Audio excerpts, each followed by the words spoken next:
The next definition is the payoff matrix. So what is this payoff matrix? So it is nothing but it is the matrix formed based on the quantitative measure of satisfaction a person gets when the play ends. So whenever a player is into a game, so the calculation of the measure of the satisfaction gained by that person is called as the payoff matrix. So the example is, so this is the payoff matrix for player A.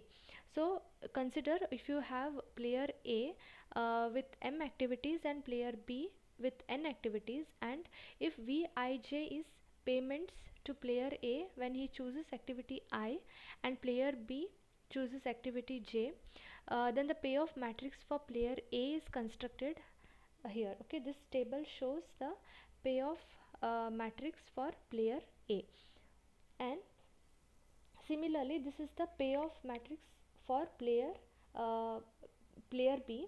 That is nothing but when a player A, uh, the same concept is followed here.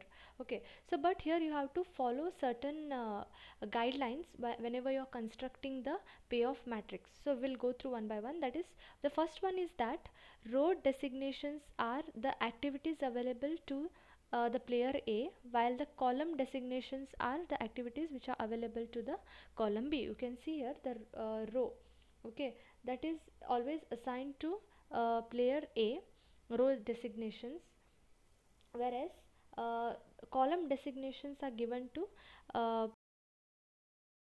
entry Vij. Means in A's payoff matrix, A chooses activity I and B always chooses activity J. So, and this is the second point. And thirdly, in a zero sum two-person game, that is zero sum two-person game, the cell entry in the B's payoff matrix is negative value of Vij. So this means that the sum of the payoff matrices of player A and B is 0.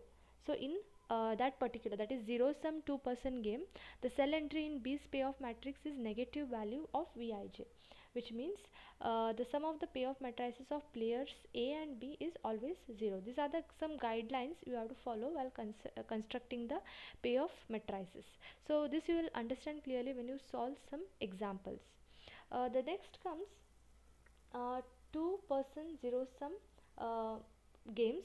That is nothing but here I have just mentioned about zero-sum two-person game. So we will see what is that. A two-person zero-sum game involves two players such that the losses of one player is equal to the gains of the other player, such that the sum of their net gains is 0. So whenever one person loses, so that will be equal to the gain of that the opponent, and the gain sum of the net gains is always 0.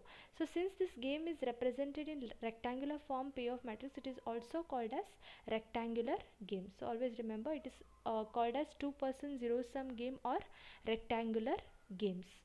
Then the next one is maximin and minimax principle. So in minimax principle, first we will go through what is minimax principle.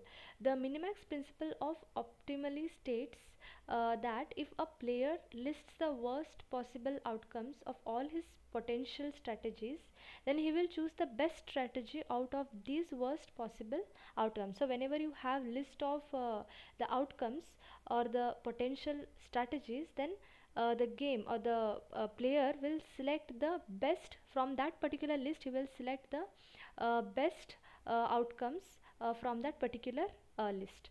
So in other words, if a game involves two players A and B, then player A tries to maximize his least gains or maximum minimum value, that is Vij. On the other hand, player B tries to keep A's gain to a minimum.